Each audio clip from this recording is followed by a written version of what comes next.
ఒకప్పుడు కెమెరా వెనుక ఉండి నటీనటుల్ని శాసించిన వారు ఇప్పుడు అదే కెమెరా ముందుకు వచ్చి తమ విశ్వరూపాన్ని చూపిస్తున్నారు. కాలీవుడ్లో ఎప్పటి నుంచో ఉన్న ఈ సాంప్రదాయం ఇప్పుడు పీక్ స్టేజ్కి చేరుకుంది. గ్రేట్ విజువలైజర్ శంకర్, రజనీ, కమల్ వంటి దిగ్గజాలతో తలపడితే ఆ ఇంపాక్ట్ ఎలా ఉంటుందో ఊహించగలరా? అలాంటి క్రేజీ క్లాష్కి కాన్వర్స్ రెడీ అవుతుందన్నది లేటెస్ట్ అప్డేట్.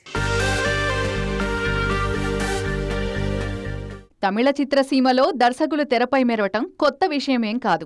భారతీ రాజా నుంచి కెఎస్ రవికుమార్ వరకు ఎంతో మంది లెజెండ్స్ నటులుగాను తమ మార్క్ చూపించారు. భాగ్యరాజా, సుందర్సి లాంటి వాళ్లు కేవలం మేకింగ్కే ఫిక్స్ అయిపోకుండా నటులుగాను మంచి గుర్తింపు తెచ్చుకున్నారు. ప్రెజెంట్ జనరేషన్ మేకర్స్ సైతం ఇదే బాటలో పయనిస్తున్నారు. ఎస్జే సూర్య, సముద్రకని వంటి వారు ఇప్పుడు ఏకంగా స్టార్ హీరోస్ కి సవాల్ విసిరే విలన్స్ గా మారుతున్నారు.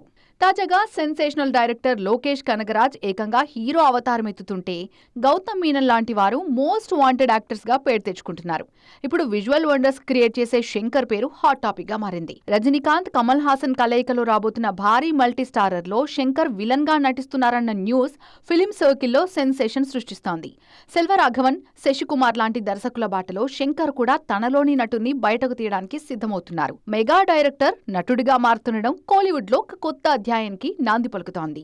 స్క్రీన్ పై ఇద్దరు దిగ్గజాలను శంకర్ ఎలా ఢీకొంటారు? దర్శకుడిగా పీక్స్ చూపించిన శంకర్ నటుడిగా అదే స్థాయిలో మెప్పిస్తారా అన్నది వేచి చూడాల్సిందే.